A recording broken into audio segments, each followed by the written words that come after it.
Is it hard to understand certain rental phrases like security deposit or utilities? Well, in today's video, I will be explaining common rental phrases used in San Francisco to help you find a place to live. A private bedroom for rent and an apartment for rent are different housing options in San Francisco. If you're interested in learning about different housing options in San Francisco, I actually made a video about this. Feel free to watch that video after you finish watching this video. The landlord is the person who owns the rental property, which is the house or apartment that you will rent. They might hire a property manager to take care of the property and rent it out to different people. The tenant is the person who rents from the landlord. If you are renting an apartment, a private bedroom, you are the tenant. Utilities are services such as water, garbage, internet, gas, and electricity. Always make sure to talk to your landlord about which utilities he or she will pay and which utilities you will pay as a tenant. Rental application, proof of income, and credit check required.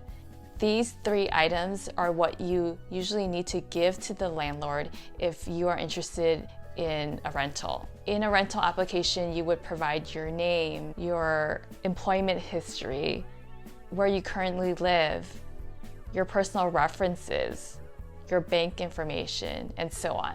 Proof of income is usually pay stubs you get from work that show you how much money you make. Pay stubs are a good way to show the landlord that you will have enough money to pay the rent. A credit check is when the landlord verifies your credit history. So your credit history shows the credit card and bank account you have now and in the past.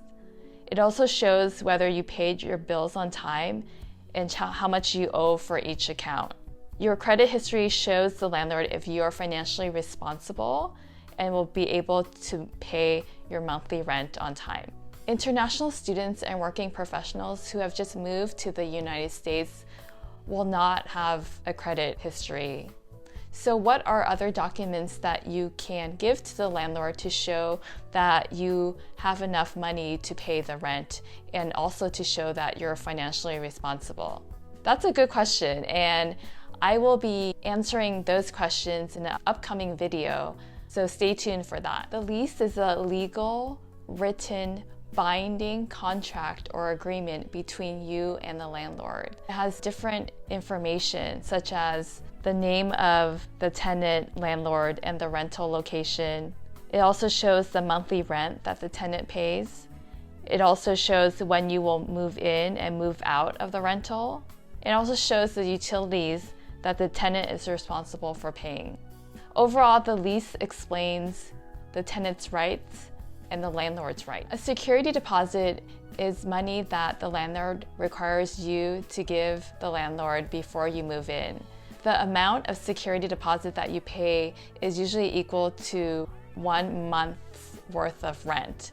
So for example, if you pay a monthly rent of $1,500, your security deposit will be $1,500. When your lease ends and you move out, the landlord will usually give you back your security deposit. However, there are 3 situations when you don't completely get back your entire deposit. The first situation is when you don't pay your rent for a month. So the landlord can take the security deposit and use that towards the monthly rent that you didn't pay. The second situation when you don't get back all your security deposit is when you move out and there are damages to the property that you made. Like for example, maybe you punched a hole in the wall, and so the landlord will use the money from the security deposit to pay to fix that hole in the wall that you made. A third situation when you won't get back your entire security deposit is when you move out and your rental is not clean. When you move out, your kitchen looks like this. So it looks dirty. So they'll use money from your security deposit to pay the people to clean the apartment. Subleasing and subletting are basically two words that mean the same thing.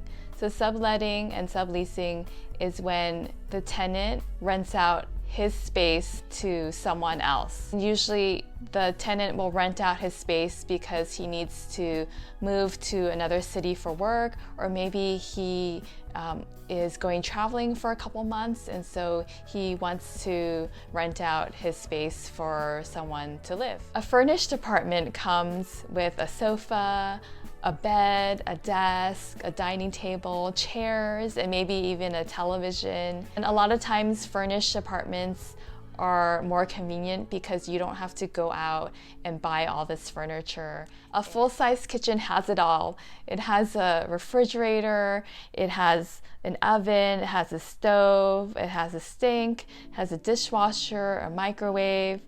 It also has a lot of counter space to cook. You can have friends over for dinner, for lunch.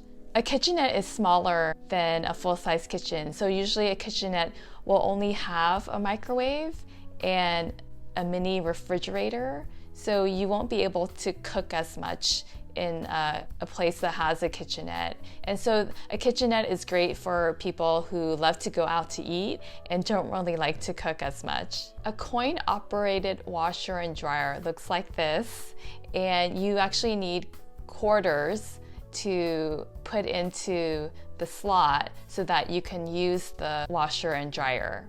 Most apartment buildings tend to have a coin-operated washer and dryer. Some apartments and houses in San Francisco may not have their own washer and dryer in the building. So in that case, you would have to go to a laundromat to wash your clothes. Sometimes laundromats might be very close to where you live. Sometimes it might be a 10-minute walk to the laundromat or more. Really think about whether or not you want a laundromat to be close to your home, or you would rather just have a washer and dryer in your apartment that you live. If you say that your home is 420 friendly, you are okay having roommates that live with you that smoke or use marijuana. Are there other rental phrases that are hard for you to understand? Let me know in the comments section below, and I can always help you out with that. While you wait for my next video, go ahead and check out this video that I made that talks about 5 different housing options in San Francisco. I'll see you later.